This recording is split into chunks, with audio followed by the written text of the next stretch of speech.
Anne of Cleves was called the ugliest queen in history, the woman whose face was so disappointing that Henry VIII couldn't perform his husbandly duties on their wedding night. And what makes her story truly horrifying is that she arrived in England believing she'd been chosen, never suspecting that her entire future had been sold based on a painting that looked nothing like her. The artist had lied with his brushstrokes, and she walked into a trap where her body would be judged like merchandise that failed to meet expectations, where the most powerful man in the realm would tell his advisors in graphic detail exactly why her flesh disgusted him. This is the story of how a woman's face destroyed a diplomatic alliance and how surviving royal rejection required more intelligence than being a queen ever did.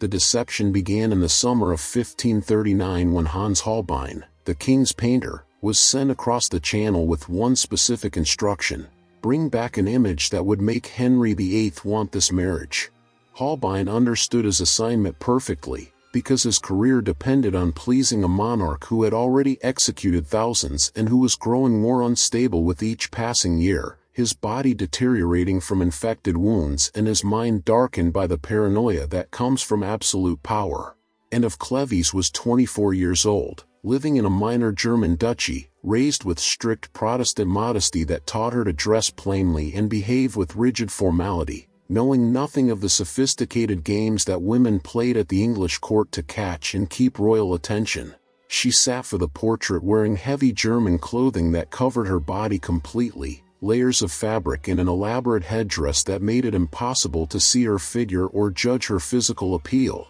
and the painter worked carefully to soften her features, smooth her skin, create an image of dignified beauty that existed somewhere between reality and fantasy. When the portrait arrived in England, the king studied it obsessively, showing it to anyone who would look, talking about his bride-to-be as if he'd already met her and fallen in love, building in his imagination a woman who existed only in paint and possibility. He was 48 years old by then, his body swollen and damaged, moving slowly because of the ulcerated leg that wouldn't heal, his breath short and his temper shorter, surrounded by courtiers who told him what he wanted to hear because telling him the truth could mean death. His third wife had died giving birth 2 years earlier, and though she'd finally given him the son he needed, her loss had left him vulnerable and lonely, desperate for a companion who would admire him and desire him and make him feel like the golden prince he'd been 20 years ago instead of the aging tyrant he'd become. The portrait promised him that fantasy, a young foreign princess who would arrive grateful and eager, who would see past his decaying body to the majesty of his kingship, and he signed the marriage treaty in October believing he was getting exactly what the painting showed him. The bride who began her journey to England that December had no idea she was traveling toward a catastrophe built from her own face. She'd been told she was beautiful enough to marry a king, that her modesty and virtue made her perfect for the role, that she would become Queen of England and bear royal children and live in magnificent palaces, and she believed it because why would her own family and advisors lie about something so fundamental? The voyage across the channel was rough and she arrived exhausted, still wearing her German clothing because no one had warned her that English fashion was completely different, that the styles that showed respectability in her homeland would mark her as foreign and strange in her new country. She was taken to a manor house to rest before the final journey to London, expecting perhaps another day or two before meeting her husband, and that's where the fantasy her marriage was built on collided with reality and shattered completely. The king decided to surprise her with a romantic visit, riding to her lodgings disguised as a messenger because he'd read too many tales of courtly love where the noble lord tests his lady's devotion by appearing in humble clothing. He arrived expecting her to somehow recognize him through his disguise, to gasp with delighted surprise and play along with the game, to prove that their souls were already connected even though they'd never met. What he found instead was a woman who treated him exactly like what he appeared to be, a stranger interrupting her afternoon. And when he finally revealed his identity she made the proper courtesies, but it was too late. He'd already seen her real face and body in natural light instead of painted candlelight, and the disappointment hit him like a physical blow. She looked nothing like the portrait, her features heavier and less refined, her skin not as smooth, her entire presence somehow solid and plain where he'd expected delicate beauty, And worse than that, she seemed utterly unaware that anything was wrong, that she'd failed some test she didn't know she was taking. The king rode back to his own palace in a rage that his attendants would later describe as terrifying, shouting that he'd been deceived and betrayed, that the portrait had been a lie, that Anne was no more beautiful than a common farmer's wife and he would not be forced to marry her. Thomas Cromwell, his chief minister and the man who had arranged this entire alliance, listened to the tirade with growing horror because the wedding was scheduled for less than a week away. The German delegation had already arrived with their entourage, and canceling now would be a diplomatic catastrophe that could push Protestant Germany into an alliance with England's Catholic enemies. He searched desperately for legal grounds to void the contract, examining every clause and precedent, looking for any technicality that would free the king without admitting the real reason. But the treaty had been written too carefully and there was no escape that wouldn't require the king to explain that he simply didn't find his bride attractive enough to marry.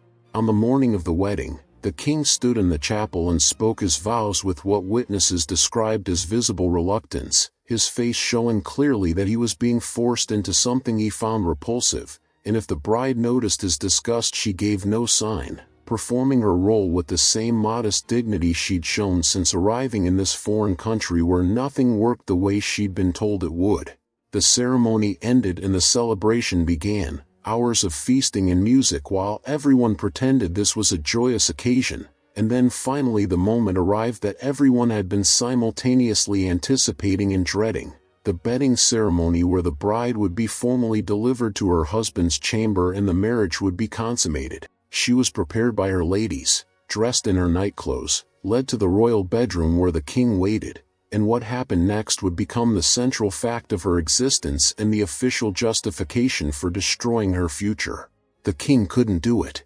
Whether his body failed him because he found her genuinely unattractive, or whether his declining health and psychological state had created a problem he preferred to blame on her appearance, the result was the same. He lay beside her doing nothing, then got up and left. And this scene repeated itself night after night for the next 6 months while he complained to his advisors in crude and specific terms about why her body didn't arouse him. He described her breasts as unpleasant, her belly as soft and unappealing, her entire physical presence as something that killed his desire instead of inflaming it, and these complaints were recorded by secretaries and preserved in official documents because the king's sexual dysfunction with his wife was now a matter of state importance. The queen meanwhile seemed confused about what was supposed to happen, asking her German ladies if lying beside the king and kissing him goodnight was enough to make her pregnant, revealing either genuine innocence about marital relations or a desperate attempt to pretend she didn't understand that her marriage was failing before it had even properly begun.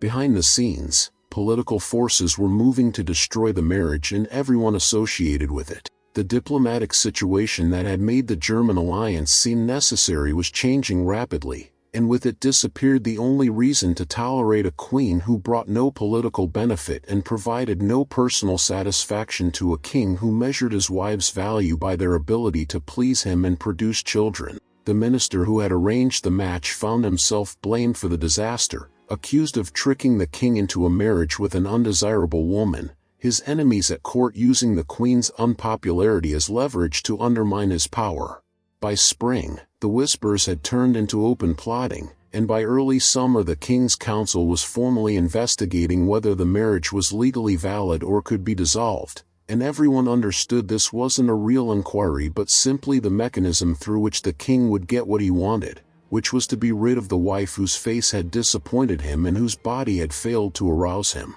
The queen was removed from court and told that questions had been raised about her previous betrothal to a German nobleman, that the validity of her current marriage was being examined, that she should cooperate with the investigation because the king's council needed to establish the truth. The message was delivered with diplomatic courtesy but the threat beneath it was unmistakable: agree to the annulment quietly or face consequences that no one wanted to specify but that she could easily imagine by looking at the fates of the wives who had come before her. One had been divorced and exiled, dying alone and sick while her daughter was declared illegitimate. Another had been beheaded on charges of adultery that may or may not have been fabricated. The third had died in childbirth, mourned genuinely but also conveniently removed from the succession calculations. The pattern was clear enough, and the current wife understood that her survival depended entirely on making herself harmless and cooperative, on accepting humiliation with grace rather than fighting for a marriage that her husband despised.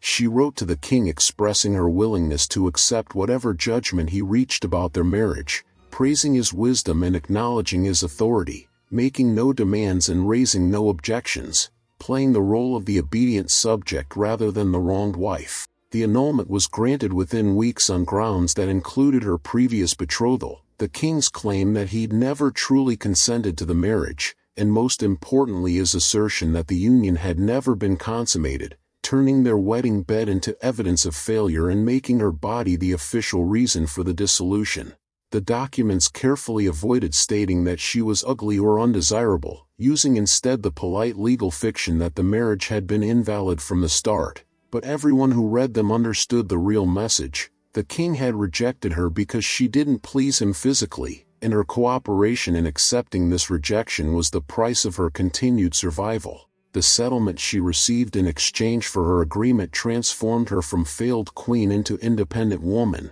and this was perhaps the strangest twist in her entire story, that being rejected turned out to be the best thing that could have happened to her. She was given substantial estates across England that provided generous income, several manor houses including spectacular palaces that had belonged to monasteries before the king dissolved them and seized their wealth, and most importantly she was allowed to remain in England rather than being sent back to Germany in disgrace. She became the king's beloved sister according to official documents, a title that gave her status at court without the dangerous exposure of being his wife. And she accepted this fiction with the same pragmatic intelligence she'd shown in accepting the annulment, understanding that survival required flexibility and that pride was a luxury she couldn't afford. She learned English slowly and imperfectly, abandoned her German clothing for English fashions, attended court ceremonies when required and maintained friendly relations with the king who had rejected her,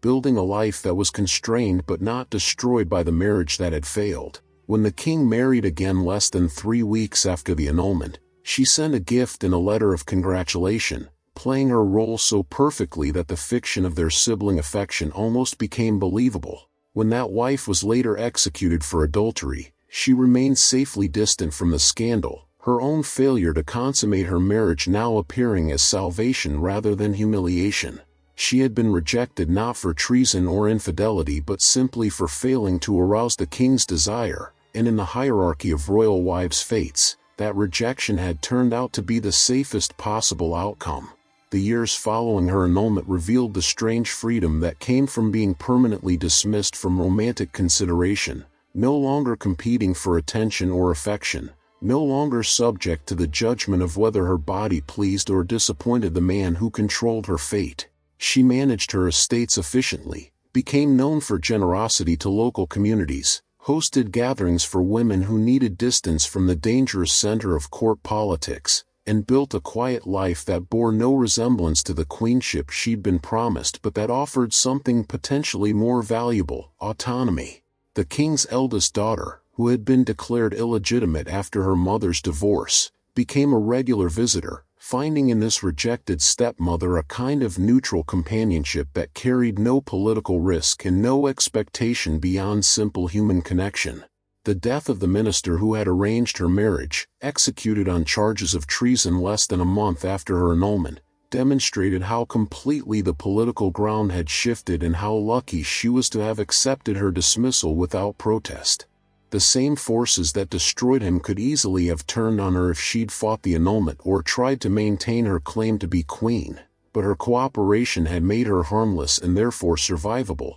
just another foreign woman living on royal charity rather than a threat to be eliminated. She attended the king's later weddings and funerals as a member of the extended royal family, her presence at these ceremonies a testament to her successful transformation from rejected wife into accepted dependent. And when the king finally died after years of declining health and increasing paranoia, she was included among the mourners with full honors. The new king, the son the previous queen had died giving birth to, continued her financial settlement, and she settled into a pattern that would define the rest of her life, a peculiar kind of exile that was also a kind of freedom, belonging fully neither to England nor to Germany but existing in the space between, defined forever by a marriage that had never truly existed except on paper. When the son died young and was succeeded by the king's eldest daughter, she navigated the dangerous religious politics of that reign with the same careful diplomacy she'd learned during her annulment,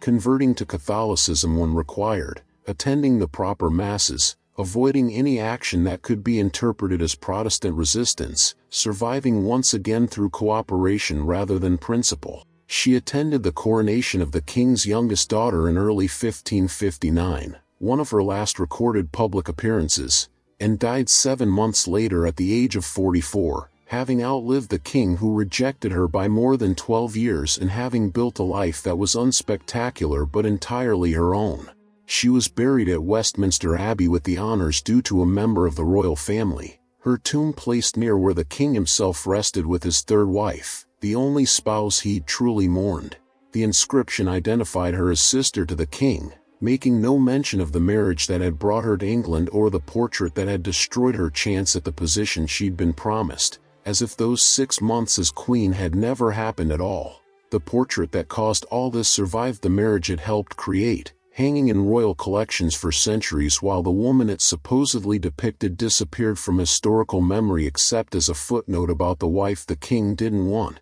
the foreign queen who was too ugly to consummate a marriage with, the woman whose body became evidence in an annulment proceeding. Modern historians examining the painting have noted that it's actually quite beautiful in its composition and technique, showing a woman with dignified bearing and refined features, and the question of whether she really looked different from the portrait or whether the king's expectations had simply been impossible to meet remains unanswerable, because beauty exists not in faces but in the eyes of those judging them, and the king's eyes had been poisoned by fantasy and disappointment before she ever arrived in England. What is certain is that the artist who painted her was caught in an impossible position, tasked with creating an image that would satisfy a dangerous monarch while remaining truthful enough to avoid later accusations of fraud, and he threaded that needle as carefully as he could, producing a portrait that was flattering without being dishonest, that showed her best angle and most composed expression without inventing features she didn't possess.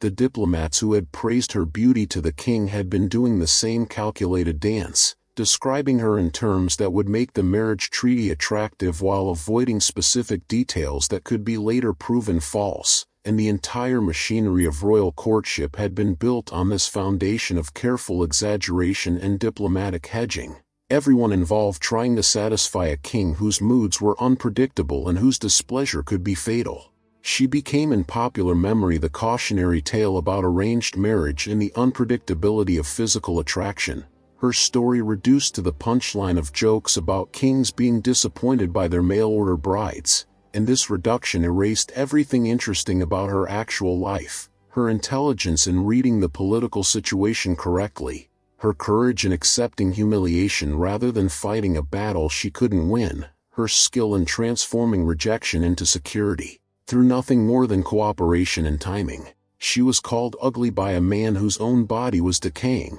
whose infected wounds made him smell so bad that courtiers kept distance, whose swollen legs could barely carry his weight, and yet history remembered his judgment rather than questioning his authority to make it, accepting the premise that her appearance was the problem rather than his impossible expectations. The real horror of her story isn't that she was rejected for being ugly, because all evidence suggests she was perfectly ordinary in appearance, neither remarkable beauty nor shocking plainness but simply a woman who looked like herself rather than like the fantasy a desperate king had built in his mind. The horror is that her body became a political document, examined and judged and described in official records with the same clinical detail that would be applied to a disputed property or a questionable land title, that the king felt entitled to discuss her physical features with his male advisors in graphic terms that were recorded for history, that her flesh was literally turned into evidence of diplomatic failure and used to justify breaking a treaty between nations. She had done nothing wrong except arrive looking like herself instead of like an impossible ideal, and that was treated as justification for humiliation, rejection, and the destruction of whatever future she'd imagined for herself. That she managed to survive this and build some kind of life afterward was an achievement that the historical record barely acknowledges, because her story was written by people who cared more about the king's disappointment than her survival, more about the political implications of the failed marriage than the human cost of being treated as merchandise that failed to meet specifications. She spent 17 years living in England after her annulment, managing estates and hosting gatherings and maintaining cordial relations with the family that had rejected her, and she did it all while carrying the knowledge that she'd been called ugly by a king who'd told his entire court exactly why her body disgusted him, that this judgment had been written into official documents and would follow her name through history. The portrait that destroyed her hung in palaces while she lived in manors, the painted version of herself that had promised so much but delivered only catastrophe. And whether she ever looked at it again or preferred to avoid seeing the image that had caused all her trouble is something history never bothered to record.